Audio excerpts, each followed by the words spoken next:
The Sith have a long and illustrious reputation of rulers, dictators, warriors, men and women that have shaped the Order into what we know today. A glorious empire. Amazingly, the lords who lived ages ago are not talked about very much in the ranks to this very day. They remain to this day a mystery, an enigma, a whisper of the might of the Golden Age. The old masters offer so much. Lessons, mistakes, leaving their mark on history by their strength alone. Ironically, one of the most powerful Sith, a man who defined the Golden Age, is also one that we know extremely little about. But little does not mean nothing. A man who rallied the tribes of the Sith purebloods under a single banner for the first time in galactic history. A Dark Lord who created the first Sith holocron, and it was he who established the Dark Side Chosen One prophecy. The legend of the Sith Ari. We have spoken of the legend of King Adis before in the archives, but today we have something special.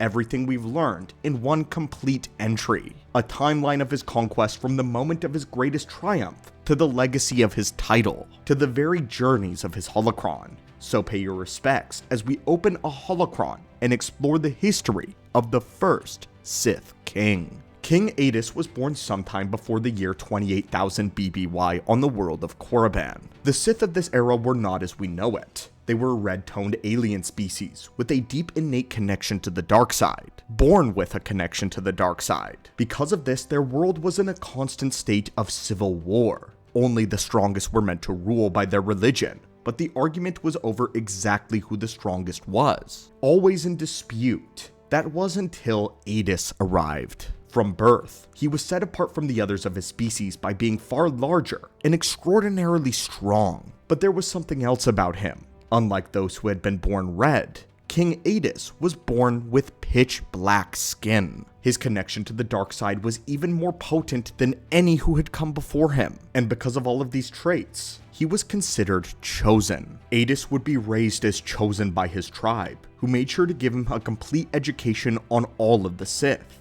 Adis grew to be intelligent and adept at combat, but also quite skilled with Sith magic as well. From his knowledge, Adis forged a suit of spiked armor and a helmet, all colored charcoal black to match his unusual skin tone. All the way around, head to toe, all that saw him would tremble in fear, covered head to foot in darkness. Adis would arm himself with the sacred axe of his people, one that had tasted blood many times. The axe had been created using Sith alchemy, a perversion on the Force itself, manipulating the Force to create something truly horrific. These Sith axes were massive and were exceptionally heavy. Even the strongest of the Massassi warriors, the more physically robust caste of the Sith people, could only lift one of the axes. But King Adis would wield two of them, one in each hand, and with them, he entered a series of incredibly bloody conflicts. 28,000 years before the Battle of Yavin, King Adis would conclude his campaign and consolidated all of the tribes of his homeworld under his single banner, the Reign of the Axe. All of his enemies were killed, but Adis promised the rest of them wealth, honor, glory, and power, and thus began the Reign of the Axe, the most important period of Sith history. Much unlike the Dark Lords that preceded King Adis, no one dared to backstab the king. All who tried failed miserably. Even in a war-torn race, those who challenged him for the throne would be cut down by his axe in formal single combat. And in their honor, Adis would drink their blood soup, stating that it was a tradition, one passed down in the Sith Order for millennia. He was so powerful that the Sith had began to worship him not as a king or an emperor, but as a god. The Kasai priests referred to him as the Sith Ari, a word in the ancient Sith language, which translated to overlord, signifying that he was the perfect being in their eyes. It was thought that his reign would be eternal, that he would lead the empire to new heights, which he did, but not in the way that the Sith purebloods of this day likely expected. For 300 years, the Reign of the Axe remained strong until 27,700 years before the Battle of Yavin, when the ancient Rakata arrived to Korriban. By this point, the Infinite Empire had been building. The Rakata were once a slave species to the mysterious Celestial race, but by now, the Celestials had mysteriously vanished, and the Rakata seized their opportunity to put their knowledge of the dark side to building Force-powered technology. This allowed them to make the precursor to the lightsaber, the very first hyperdrives, and more. However, these hyperdrives could only take them to worlds rich in the Force, and this is how they stumbled upon Korriban.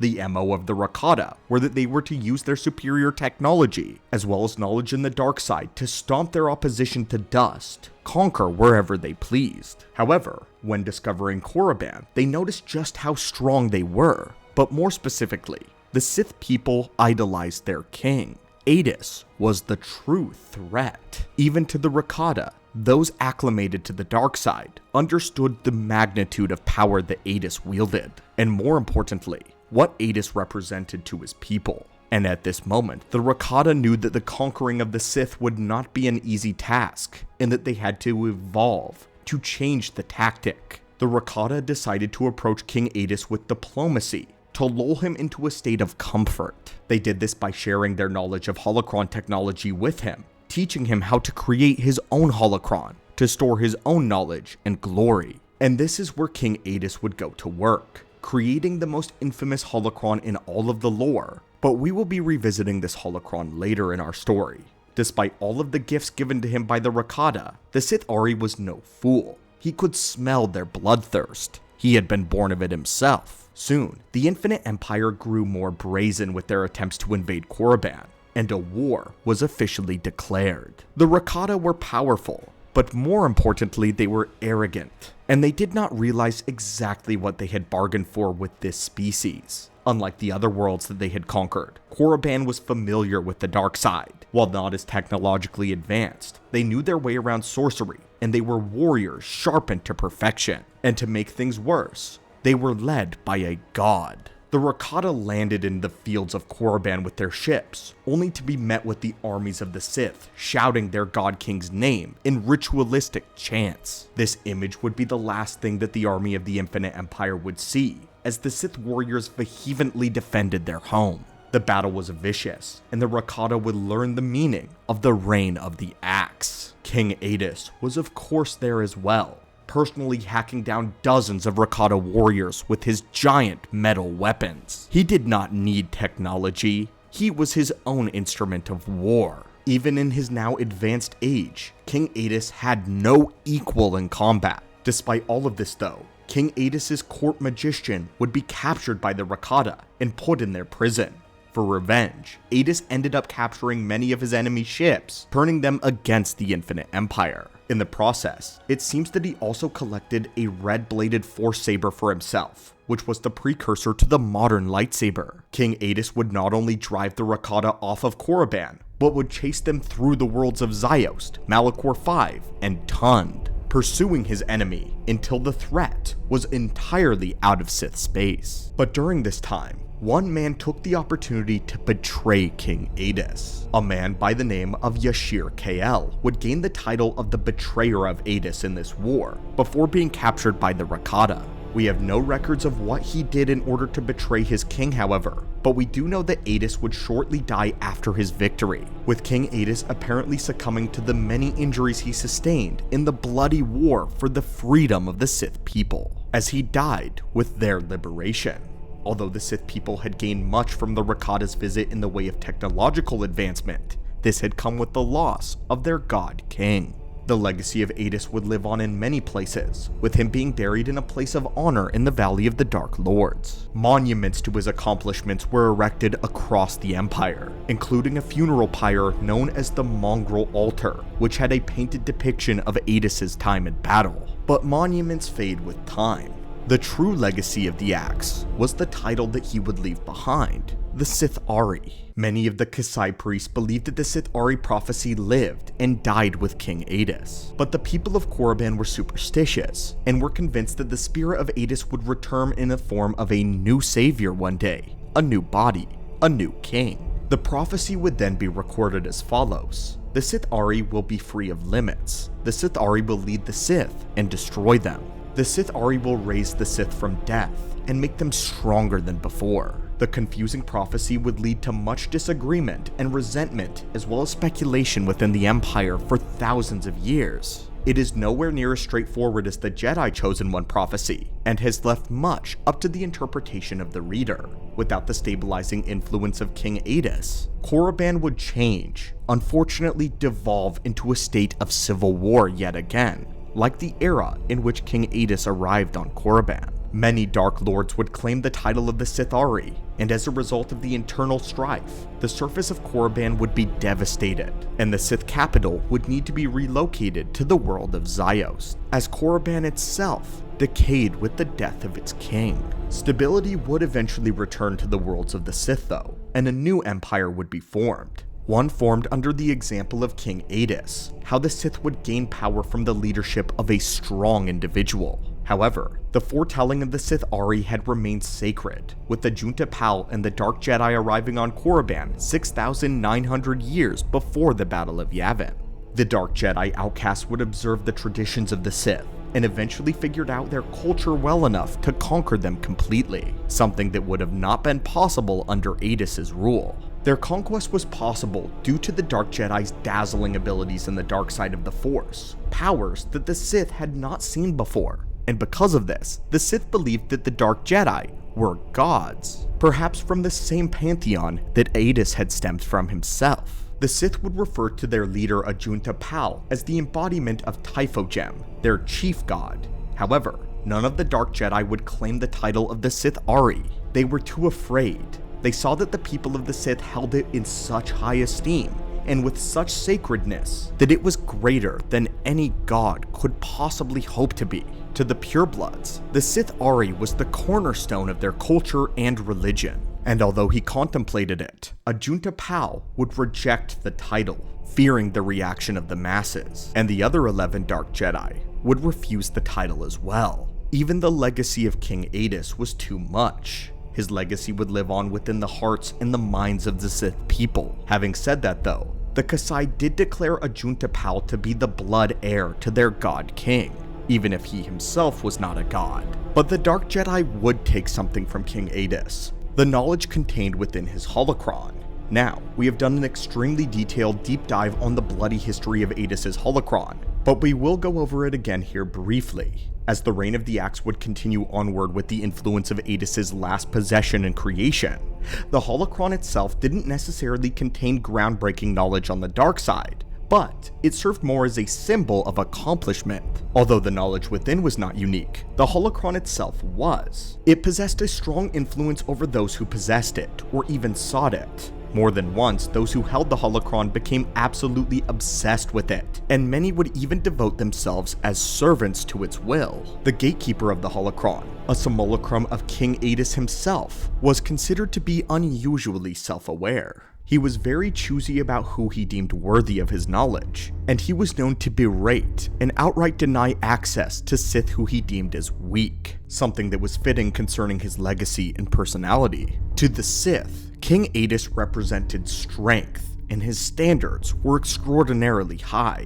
It has not been confirmed whether or not King Adis confined his spirit to his holocron, or even if he knew how to wield such a power, but we can say that the Gatekeeper seems to have supernatural abilities that others do not. It can persuade the minds of others, bend their will.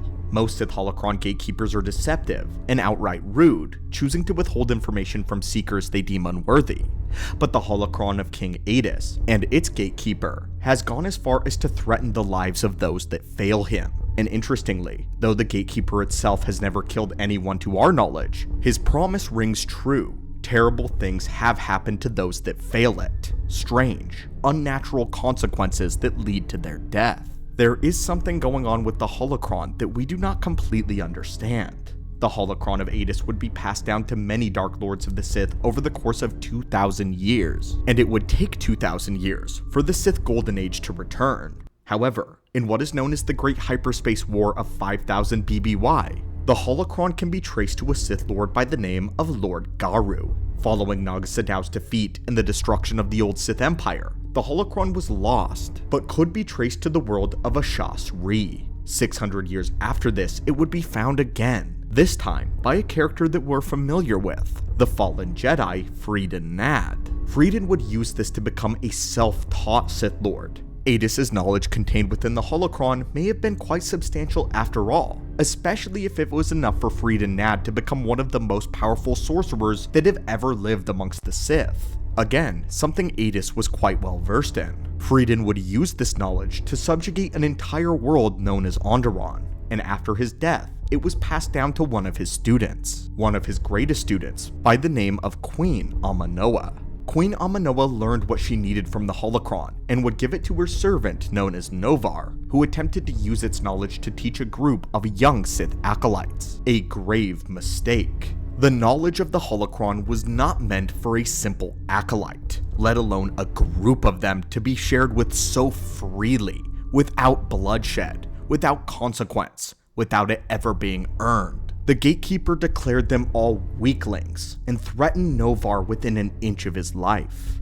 Novar would end up dying during the Second Battle of Onderon, when the Jedi would claim the device and would bury it under tons of water, leaving it on the world of Kodai to never be discovered again. Or so they would hope. The Jedi would beg the Force to swallow up the holocron eternally in the Great Ocean, fearful of its knowledge and the potential of the golden era of the Sith, thousands of years before any of them were born. And this is the thing that they feared the most. This is the nightmare that plagues the dreams of even Jedi of the Clone War, King Adis. Many attempts to find the holocron would fail, and it would lay dormant until the time just prior to the Clone War, when the voice of Adis roared amongst the stars, demanding to be found. Palpatine had attempted to find the holocron of King Adis many times before, but had never been able to. It had been one of the few Sith artifacts that had eluded him, almost intentionally, but it would call to another. Eventually, a darkside researcher by the name of Mork Lundi would attempt to find the holocron and would be driven insane by a desire to claim it. Eventually though, the researcher would be stopped by a Jedi Master by the name of Obi-Wan Kenobi and a young Padawan by the name of Anakin Skywalker. However, one of Lundy's students would have been corrupted by the holocron by the name of Norval and would eventually find the holocron successfully in the ocean. When this happened, Obi-Wan and Anakin once again returned to deal with the problem and promised to deliver the holocron directly to the Jedi High Council. They deemed it to be far too dangerous to be kept in the temple, and after the young Jedi had captured the holocron, the council would store it in a library house on the world known as Pelagia, a family on the world who was close and reliable friends with the Jedi. Here, once again, Palpatine would dispatch one of his sun guards to reclaim the holocron behind closed doors, to steal it away. However, he failed to infiltrate the house, and Sidious was so enraged with him that he murdered the sun guard for his failure, furious that the holocron had evaded him for all this time. To Palpatine, the King Adis holocron was the crown jewel of the Sith, and if he could claim it and be deemed worthy of it, he would truly be the Sith Ari, at least in his own mind. It would be during the Great Purge of the Jedi Order, in Order 66, where the holocron would arise yet again, when a darkside cult known as the Macrosa Order would successfully infiltrate House Pelagia and retrieve the device for themselves, keeping it for many years and studying it within their ranks. The cult had moved on the house too quickly for Palpatine, and while he was distracted in destroying the Jedi, the cult had realized that the Jedi could no longer protect House Pelagia, and they claimed the holocron for themselves. Eventually, the holocron would fall into the hands of a Sith lady, Lady Lumaya, many years into the future. 40 years after the Battle of Yavin, Lady Lumaya had returned the holocron of King Adis back to its home, the world of Korriban, doing so as the ultimate sign of respect. And from this point on, what happened to the holocron is unknown. King Adis had cemented himself not only in the history of the Sith, but in the histories of the dark side as well. The man who established the Sith as a united representative of the dark side of the Force. King Adis was one of the only people to actually win against the Infinite Empire, and to beat them with his own might. He brought the Sith people out of their primitive ways, and set them on the path to greatness. He established a prophetic legacy of near godhood, and he set the very standard of there being a single powerful leader to rule the Sith forevermore. It was believed by the Kasai priests that the name of the Sith Ari had been bestowed by the Force itself, and that anyone that holds the title is considered the champion of the dark side. It has been more or less confirmed that the prophecy of the Sith Ari was fulfilled by one Darth Bane, but there is a theory out there that the Sith Ari is a reincarnating mantle, a shifting title that can be held by several people throughout galactic history. Adis's exploits have not been forgotten by history either. To history, the Reign of the Axe is seen as the foundation of the Sith. And in 19 BBY, when a young Jedi by the name of Silaman decided to put on the dark side armor of Warb Null, he saw visions of the distant past. Visions that included Adis's triumph over the Rakata, confirming that all of this was no mere legend, but a history of bloodshed, of greatness, of gold, fury, and war. And that was the timeline and history of King Adis, the greatest Sith Lord that has ever lived. As always, my friends, fellow seekers of knowledge of the mysteries of the Force, I hope you have a great day.